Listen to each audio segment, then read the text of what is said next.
Los historiadores solo se deben ocupar hoy de Alejandro para decir algo nuevo de él, algo que contribuya a destruir las leyendas históricas, físicas y morales que desfiguran la historia del único hombre grande que hubo entre los conquistadores de Asia. Cuando se reflexiona acerca de lo que llevó a cabo Alejandro, quien en la edad fogosa de los placeres, y en la embriaguez que producen las conquistas fundó más ciudades que los demás conquistadores del Asia destruyeron. Cuando se reflexiona que un joven de 22 años cambió el comercio del mundo, nos sorprende y extraña que Boileau le trate de demente, de salteador de caminos, e incluso proponga al prefecto de policía, la Reynie, que le encierre en una cárcel unas veces, y otras que mande que le ahorquen. Semejante petición, si se presentara en el Palacio de Justicia, no debía admitirse, porque se oponen a su admisión el derecho consuetudinario de París y el derecho de gentes. Alejandro estaba exceptuado porque fue elegido en Corinto, capitán general de Grecia, y por su cargo debía vengar a la patria, de las invasiones de los persas, lo que cumplió destruyendo aquel imperio. Y uniendo siempre el más extraordinario valor, a la magnanimidad, respetando siempre a la mujer y a las hijas de Darío, prisioneras suyas, no merecía de ningún modo ser encarcelado, ni condenado a muerte, y si lo fuera tendría derecho a apelar ante el tribunal del mundo entero de la sentencia indigna y necia, de la Reynie. Rollin afirma que Alejandro se apoderó de la famosa ciudad de Tiro para favorecer a los hebreos, enemigos de los troyanos. Pese a esta afirmación, es probable que Alejandro tuviera otras razones, entre otras la de convenir a un caudillo prudente no dejar que dicha ciudad fuera dueña del mar mientras él se dirigía a atacar Egipto. Está fuera de duda que Alejandro respetaba a Jerusalén, pero me parece que es impertinente decir que los judíos ofrecieron un insólito ejemplo de fidelidad, digno del único pueblo que conocía entonces al verdadero Dios, negándose a entregar víveres a Alejandro, porque habían jurado ser leales a Darío. Sabido es que los judíos se sublevaban contra sus soberanos en muchas ocasiones porque, según su ley, no debían servir a ningún rey pagano. Si se negaron imprudentemente a pagar tributos a su vencedor, no lo hicieron por ser leales a Darío, sino porque su ley les ordenaba expresamente que miraran con horror a las naciones idólatras. En sus libros las execran continuamente y consta en ellos las reiteradas tentativas que hicieron para sacudir su yugo. Si al principio se negaban a pagar los tributos fue porque sus rivales, los samaritanos, los pagaron sin dificultad, y porque creyeron que Darío, aún vencido, era todavía bastante poderoso para sostener a Jerusalén contra Samaria.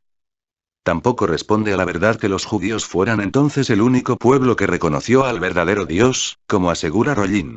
Los samaritanos adoraban a Dios, pero en otro templo. Poseían el mismo Pentateuco que los judíos y con los mismos caracteres hebraicos, es decir, tirios, que los judíos habían perdido. El cisma que se promovió entre Samaria y Jerusalén fue, en pequeña escala, lo mismo que el cisma promovido entre los griegos y los latinos. El odio fue igual por ambas partes, impulsado por el mismo fondo de religión. Alejandro, así que se apoderó de Tiro con el apoyo del famoso dique que aún causa admiración a los inteligentes, fue a castigar Jerusalén, que estaba cerca del camino que pensaba seguir. Los judíos, con el sumo sacerdote al frente, se presentaron a él humildemente, y le entregaron cuantiosa suma, porque es de todo sabido, que el dinero apacigua a los conquistadores irritados. Alejandro se calmó y los hebreos continuaron siendo vasallos suyos y de sus sucesores. Esta es la historia verdadera y verosímil. Rollin repite un extraño cuento tomándolo del exagerado historiador Flavio Josefo, que lo refirió unos 400 años después de la expedición de Alejandro. Pero en esto merece disculpa, pues trata de defender en todas las ocasiones a su desgraciada patria. Rollin dice, después de Josefo, que cuando el sumo sacerdote se prosternó ante Alejan, este vio el nombre de Jehová grabado en una lámina de oro que brillaba en el birrete de Jadus, y como entendía perfectamente el hebreo se arrodilló a su vez y adoró a Jadus.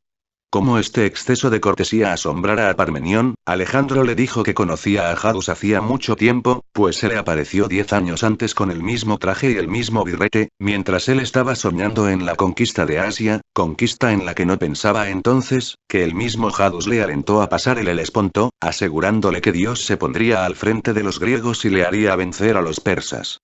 Este cuento de vieja encajaría perfectamente en la historia de los 4 hijos de Aimón, y en la de Roberto el Diablo, pero no es digno de figurar en la vida de Alejandro. Resultaría muy útil a la juventud que se publicara una historia antigua bien razonada, de la que se extirparan leyendas y absurdos. La ficción de Hadus merecería respeto si al menos se encontrara en los libros sagrados, pero como ni siquiera la mencionan, nos está bien ponerla en el ridículo que merece. No se puede dudar que Alejandro conquistó la parte de la India más acá del Ganges, tributaria de los persas. El señor Oweya, que vivió 30 años entre los brahmanes de Benares y aprendió su lengua moderna y su antigua lengua sagrada, nos asegura que en los anales de aquellos está probada la invasión de Alejandro, al que llaman Magukoid Kuna, gran bandido y gran asesino. Esos pueblos pacíficos no podían llamarle de otro modo, y se concibe que pusieran semejantes epítetos a los reyes de Persia. Sus anales dicen que Alejandro entró en el país por la provincia llamada Oibandar, y es probable que tuvieran fortalezas bien defendidas en aquella frontera. Alejandro descendió luego por el río Zomboripo, que los griegos llamaron Sindh. No se encuentra en la historia de Alejandro ni una sola palabra hindú. Los griegos nunca llamaron por su nombre a una sola ciudad, ni a ningún príncipe asiático, e igual hicieron con los egipcios, como si temieran deshonrar la lengua griega sujetándola a una pronunciación que les parecía bárbara. Si Flavio Josefo refirió una ficción ridícula, protagonizada por Alejandro y un pontífice judío, Plutarco, que escribió mucho tiempo después de Josefo, también quiso adornar con alguna fábula la vida del héroe macedonio. Exageró todavía más lo que dice Quinto Curcio. Uno y otro afirman que Alejandro, al dirigirse hacia la India, ordenó que le adoraran, no solo los persas, sino también los griegos. Es preciso, empero, saber lo que Alejandro, los persas, los griegos, Quinto Curcio y Plutarco entendían por la palabra adorar. Si entendemos por adorar, invocar a un hombre como a una divinidad, ofrecerle incienso y sacrificios, erigirle altares y templos, Alejandro no exigió nada de todo eso.